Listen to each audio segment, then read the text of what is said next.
पहुंचने पर भारी अफरा तफरी का माहौल देखने को मिला।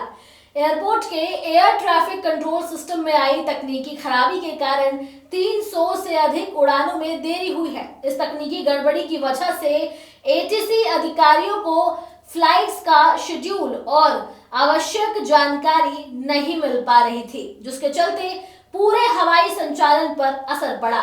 चलिए इस रिपोर्ट में जानते हैं क्या होता है एटीसी और इसे क्या असर पड़ सकता है। नमस्कार, आप देख रहे हैं न्यूज टाइम, मैं आपके साथ अनु चतुर्वेदी। चलिए इस खबर को विस्तार से समझते हैं।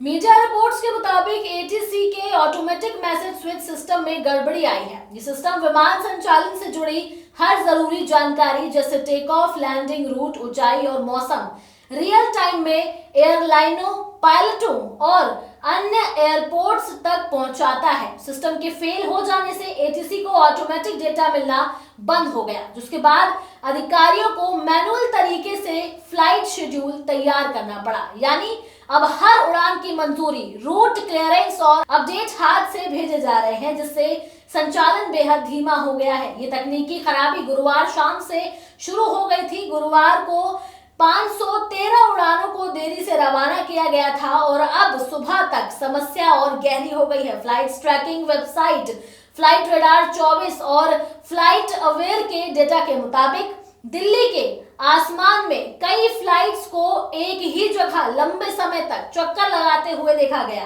दिल्ली एयरपोर्ट भारत का सबसे व्यस्त हवाई अड्डा है, जहां रोजाना करीब 1500 से अधिक उड़ानें आती जाती हैं। इस गड़बड़ी के चलते न केवल टेक ऑफ और लैंडिंग में देरी हुई, बल्कि टर्मिनल पर यात्रियों की लंबी कतारें और भीड़ भी देखने को मिली। यात्रियों को चेक इन, बोर्ड इन और कनेक्टिंग फ्लाइट्स में भारी मुश्किलों का सामना करना पड़ा।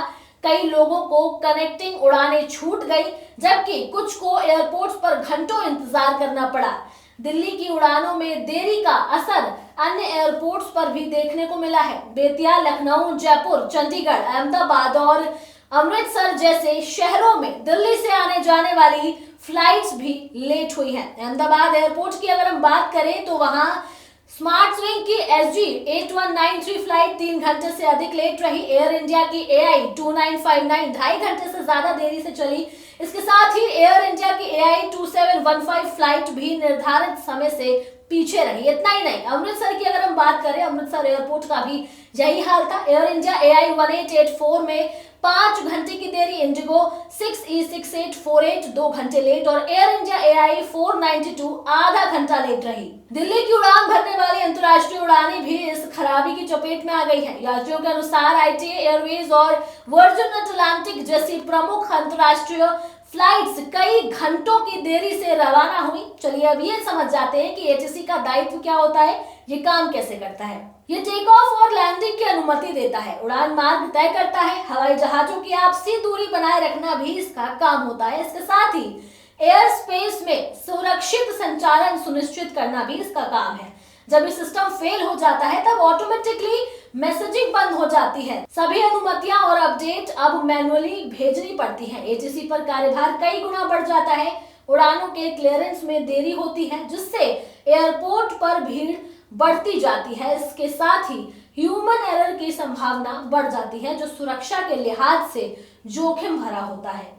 इस मुद्दे पर एयरपोर्ट अथॉरिटी ऑफ इंडिया ने कहा कि उसकी तकनीकी टीमें लगातार सिस्टम को बहाल करने में जुटी हुई हैं। हालांकि अभी ये स्पष्ट नहीं है कि स्थिति पूरी तरह सामान्य होने में कितना समय लगेगा। AI ने यात्रियों से ये अपील की है कि वो अपनी फ्लाइट की जानकारी एयरलाइन की वेबसाइट या फिर ट्रैवल पोर्टल से समय समय पर जांचते रहें। यात्रियों को यह भी बोला गया है कि अपनी उड़ान की स्थिति समय समय पर जांचते रहें। यदि संभव हो सके तो एयरपोर्ट समय से पहले पहुंचें। कनेक्टिंग फ्लाइट्स के लिए अतिरिक्त समय रखें। इसके साथ ही एयरलाइन की एडवाइजरी और अपडेट पर भी नजर बनाए रखें। दिल्ली एयरपोर्ट जैसी उच्च तकनीक और भीड़-भाड़ वाले केंद्र में एक छोटी तकनीकी गड़बड़ी भी राष्ट्रीय हवाई नेटवर्क को हिला सकती है। ये घटना ये बताती है कि विमानन क्षेत्र में डिजिटल सिस्टम का बैकअप और रियल टाइम मॉनिटरिंग कितनी जरूरी हो जाती है, वरना ऐसे में ना जाने कितने यात्रियों की प्लेन छूटे और शेड्यूल खराब हो।